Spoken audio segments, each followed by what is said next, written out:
Bamkali recording studio Mansi.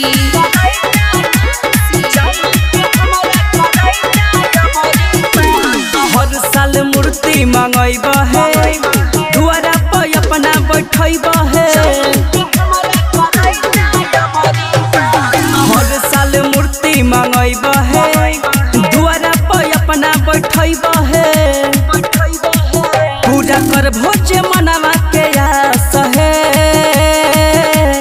तोरा पमैया छै बड़ी विश्वास है। जानू के हमारा कराई दे बड़ी पास है, हे मैया तोरा पमैया छै बड़ी विश्वास है। जानू के हमारा कराई दे बड़ी पास है। Mix by Guddu Gudesh Sitamarhi. तू ही छो विद्या के दाता है मैया, तू ही जगत के दाता। जज वकील और पुलिस दरोगा तोरे दुआ से बनाता।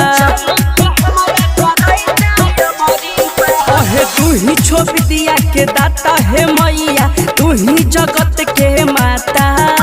जज वकील और पुलिस दरोगा तोरे दुआ से बनाता। सुन करी हो नहीं निराश है, तोरा पमैया छै बड़ी विश्वास है। जान के हमारा कराई दे बड़ी पास है, हे मैया तोरा पमैया छै बड़ी विश्वास है। जान के हमारा कराई दे बड़ी पास है।